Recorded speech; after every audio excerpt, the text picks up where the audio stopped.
কাল মহান স্বাধীনতা দিবস। জাতীয় স্মৃতিসৌধে প্রস্তুতির খবর জানাতে নবীনগর এলাকা থেকে সরাসরি যুক্ত হচ্ছেন সহকর্মী শফি মাহমুদ।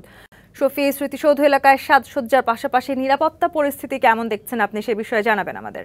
তন্নি, শুরুতেই জানিয়ে রাখি যে এই নিরাপত্তার বিষয়টি নিয়ে কিন্তু আমাদেরকে ব্রিফ করেছিলেন ঢাকা জেলা পুলিশ সুপার, এবং তিনি আমাদেরকে জানিয়েছিলেন যে ৩৫০০-এরও বেশি আইন শৃঙ্খলা বাহিনীর সদস্য মোতায়েন থাকবে এই স্মৃতিসৌধ এলাকার নিরাপত্তার দায়িত্বে।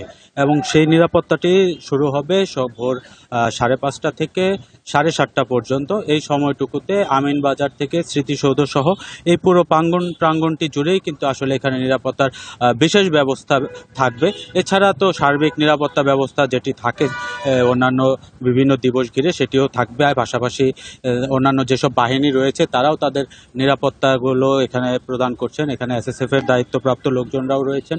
আমরা দেখতে পেয়েছি যে স্মৃতিসৌধের আশেপাশের যে এলাকাটুকু, এখানে কিন্তু জনসাধারণের প্রবেশে নিষেধাজ্ঞা রয়েছে। শুধুমাত্র সড়ক ব্যবহারকারী যারা, তারা এই সড়কটির পাশ দিয়ে চলে যাচ্ছেন।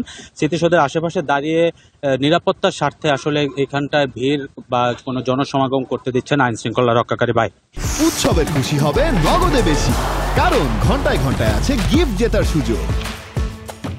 আর প্রস্তুতির কথা যদি বলি, ইতিমধ্যে স্মৃতিসৌধ পুরোপুরি প্রস্তুত হয়েছে।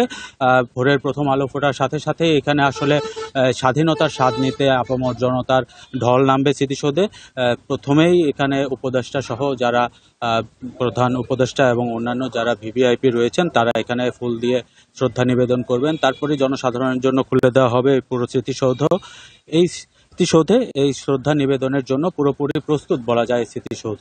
এবং রাতের যে আলোকসজ্জাটি রয়েছে সেটিও যদি আমরা বলি, এই স্মৃতিসৌধের ফটকটিকে সাজানো হয়েছে নতুন করে এবং এর দেয়ালগুলিকে চিত্রায়িত করা হয়েছে মুক্তিযুদ্ধের বিভিন্ন ছবিতে।